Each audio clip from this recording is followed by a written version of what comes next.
Karena pada saat saya masih remaja, sebetulnya saya seorang yang sangat eksklusif sekali, yang fundamentalis bahkan.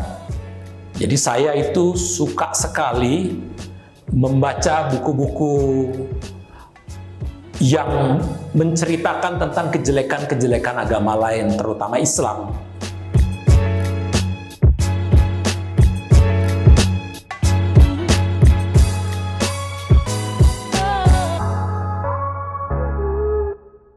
Banyak orang yang bertanya kepada saya, kenapa Yu bisa jadi seorang yang sangat pluralis dan bisa memiliki hubungan yang baik dan akrab dengan orang-orang dari berbagai agama? Saya bilang kepada mereka, sebetulnya saya tidak langsung menjadi seorang yang pluralis, seorang yang inklusif, yang bisa menghargai umat beragama lain. Karena pada saat saya masih remaja, sebetulnya saya seorang yang sangat eksklusif sekali, yang fundamentalis bahkan. Jadi saya itu suka sekali membaca buku-buku yang menceritakan tentang kejelekan-kejelekan agama lain, terutama Islam. Saya membaca bukunya Yusuf Roni dulu, kemudian saya juga membaca bukunya Amran Amri, seorang kiai yang kemudian pindah menjadi Kristen. Dan tentu saja saya juga membaca buku-buku lain. Yang intinya buku itu memang menjelekkan dan merendahkan agama lain, terutama Islam. Jadi saya membacanya, saya berusaha menguasainya.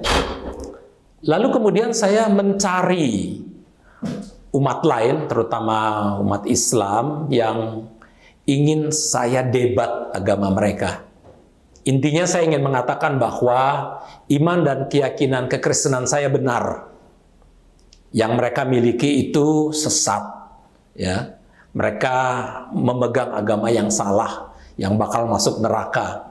Kalau saya adalah memegang agama yang benar, yang pasti masuk surga, yang sudah diselamatkan. Dan itu terjadi bertahun-tahun. Dan ketika saya aktif di gereja, saya juga kebetulan saya punya pendeta yang dari Islam masuk Kristen. Dan dia suka sekali dengan pikiran-pikiran saya yang tentu saja menjelekkan agama Islam. Oleh karena itu saya selalu berdebat dengan teman-teman yang berbeda agama.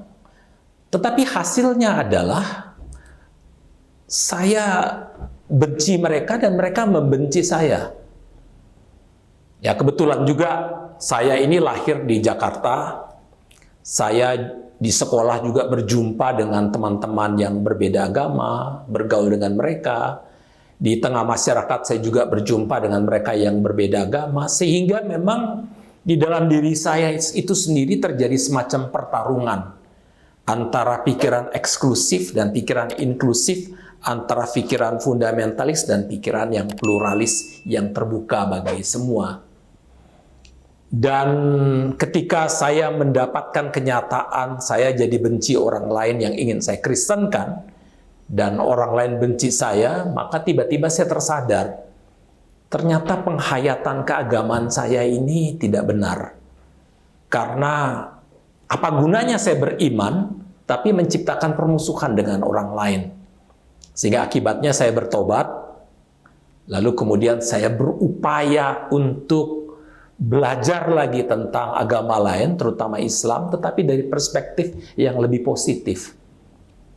Dan disitulah melalui pembacaan, terutama melalui perjumpaan dengan berbagai teman-teman Islam yang juga open, yang pikirannya terbuka, saya bisa menghayati keagamaan saya, kekristenan saya dengan penuh cinta.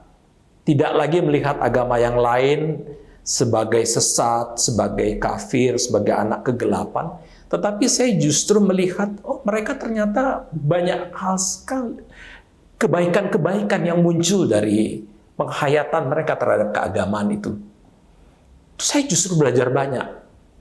Dan disitulah saya mulai mencoba untuk bukan saja menjadi seorang inklusif dan pluralis, tetapi juga ikut menyebarkan spirit inklusivisme, pluralisme, menyebarkan spirit cinta kasih yang lintas batas, lintas agama, lintas etnik, lintas gender, apapun. Karena bagi saya kekristenan itu intinya yang saya pahami dari kekristenan, seperti yang Yesus katakan, kasihilah sesamamu manusia, atau kasihilah Allah dan kasihilah sesama. Dan melalui kedua hukum ini, ya, itu seluruh hukum Taurat dan kitab para nabi itu terangkum. Artinya intisari dari kekristenan adalah cinta kasih. Dan kalau orang bisa mencintai, orang bisa menerima siapapun, apapun. Dan orang bisa membangun relasi dengan siapapun. Nah, dari situlah saya berusaha mengkritisi berbagai ajaran-ajaran kekristenan yang saya pegang, yang justru membuat saya menciptakan sekat-sekat, menciptakan tembok-tembok, menciptakan spirit permusuhan dengan yang lain. Dan dengan prinsip cinta kasih yang Kristus ajarkan, yang saya belajar dari Yesus Kristus itulah, saya juga menanamkan itu di dalam kehidupan jemaat saya, gereja saya, GKI Maulana Yusuf. Dan pada mulanya memang ada banyak tantangan. Karena bagi teman-teman di Maulana Yusuf pada masa itu, ketika you pegang kekristenan, berjumpa dengan agama lain, you harus tobatkan. You harus membuat mereka menjadi orang Kristen. Tetapi penghayatan saya yang baru justru mengajarkan sebaliknya. Ketika kita mempunyai cinta kasih, bukan kita membuat orang lain menjadi seperti kita. Sebaliknya kita seperti Yesus Kristus, menghambakan diri untuk memberi diri bagi kebaikan orang lain. Dan itu mesti mulai dari cinta. Dan dengan itulah saya belajar untuk menjadi pejuang cinta kasih, menjadi orang yang membangun jembatan-jembatan cinta, perekat di tengah-tengah keanekaragaman ini. Itulah cerita singkat kenapa saya meninggalkan fundamentalisme, eksklusivisme, dan menjadi seperti saya sekarang yang justru memperjuangkan cinta kasih, kebangsaan, dan kemanusiaan bagi siapapun. Terima kasih.